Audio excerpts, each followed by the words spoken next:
হেমতাবাদে Trinamool block সভাপতির বিরুদ্ধে বিস্ফোরক অভিযোগ। সাংবাদিক সম্মেলনে সরব কংগ্রেস। হেমতাবাদ ব্লক তৃণমূল কংগ্রেসের সভাপতির বিরুদ্ধে গুরুতর অভিযোগ তুলে সরব হলেন ব্লক কংগ্রেস সভাপতি নাজিমউদ্দিন তালুকদার। শনিবার হেমতাবাদে ব্লক কংগ্রেস কার্যালয়ে সাংবাদিক সম্মেলন করে তিনি অভিযোগ করেন, গত 12 তারিখ জমি সংক্রান্ত বিবাদ মেটাতে হেমতাবাদ থানার ভেতরে একটি সালিশি সভা চলছিল। সেই সময় কোনো কারণ ছাড়াই ব্লক তৃণমূল সভাপতি তার দিকে চেয়ার ছুড়ে মারেন বলেই দাবি করেন তিনি। নাজিমউদ্দিন তালুকদারের অভিযোগ, ঘটনাটি থানার ভেতরে ঘটলেও এখনো পর্যন্ত অভিযুক্তের বিরুদ্ধে পুলিশ কোনো ব্যবস্থা নেয়নি। তিনি এই ঘটনার তীব্র নিন্দা জানিয়ে দ্রুত প্রশাসনিক পদক্ষেপের দাবি জানান। সাংবাদিক সম্মেলনে তিনি আরও বলেন, সাম্প্রতিক বৃষ্টিতে এলাকায় ভুট্টা চাষে ব্যাপক ক্ষতির মুখে পড়েছেন চাষিরা। ক্ষতিগ্রস্ত কৃষকদের উপযুক্ত ক্ষতিপূরণ দেওয়ার দাবি জানিয়েছেন কংগ্রেস। পাশাপাশি বিষ্ণুপুর এলাকায় বাহালা প্রাথমিক ও জুনিয়র বিদ্যালয়ে যাতায়াতের রাস্তা দ্রুত সংস্কারের দাবিও তোলেন তিনি। তার দাবি, ওই এলাকায় 2টি বুথ কেন্দ্র রয়েছে, তাই ভোটারদের সুবিধার্থে রাস্তার উন্নয়ন জরুরি। আজকে প্রেস মিট ডাকার উদ্দেশ্য একটাই, 12 তারিখে তৃণমূলের ব্লক সভাপতি কর্তৃক এবং তাদের কিছু সাগরেদ গুন্ডা বাহিনী দ্বারা আক্রান্ত হয়েছি আমি স্বয়ং থানায়, হেমতাবাদ থানায়। একটা জমির ব্যাপার ছিল, ওই জমির বিষয়টা নিয়ে আমাদের আইসি সাহেব বড়বাবুকে দায়িত্ব দিছিল জমি বিবাদ মিটানোর জন্য। বলছে দুই পক্ষকে ডেকে জমিটার বিবাদ মিটিয়ে নেওয়ার জন্য ডেকেছিল। তো ওখানে তৃণমূল থেকেও গেছিল। এরা অসহায় বোধ করছে, দুর্বল মানুষ, খুব গরিব মানুষ, আমাকে ডেকেছিল, আমিও গেছিলাম। তো জমির কাগজপত্র সব দেখা হলো উভয় পক্ষেরই। প্রকৃত যেই লোকগুলোর হয়ে আমরা গেছিলাম, জমিটা যেই দাগের জমি, যেটা নিয়ে বিতর্কিত বলছে ওরা, সেটা এখন যদি দাগটা সার্চ করেন তাদের নামে রেকর্ড, কারেন্ট তাদের রেকর্ড আছে, দলিল আছে। সর্ষার ফসলও লাগিয়েছিল, বোরো ধান লাগিয়েছিল।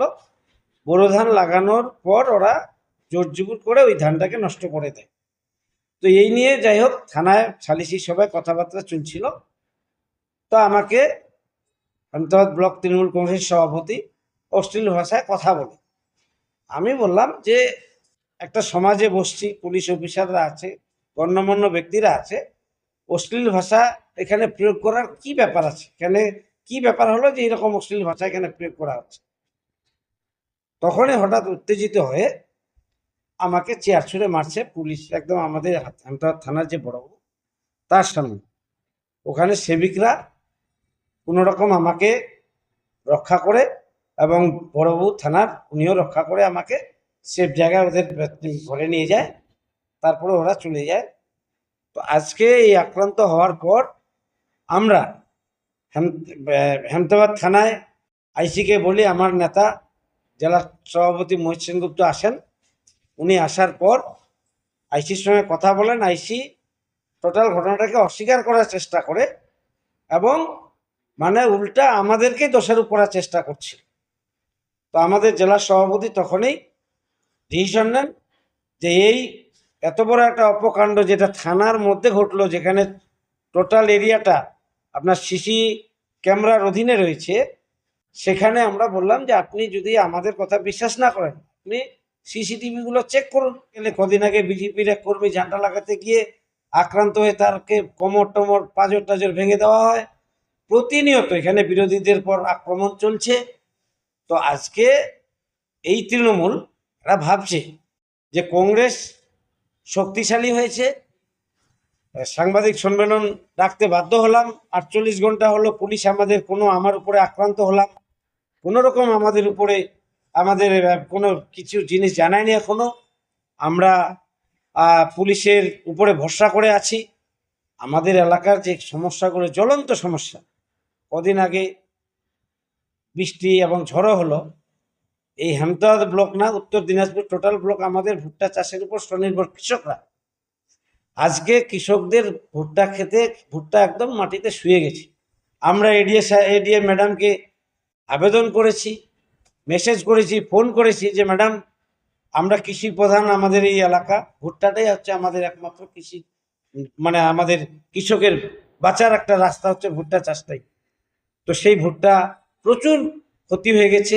দ্বিতীয় হচ্ছে আমাদের বাহালা হেমতাবাদ ব্লকের বিষ্ণুপুর জিপির মধ্যে পড়ে 69 নম্বর 70 নম্বর বুথ বাহালা জুনিয়র হাই স্কুল এবং প্রাইমারি স্কুল, বেসিক স্কুল, এবং ওখানে অঙ্গনওয়াড়ি সেন্টার রয়েছে।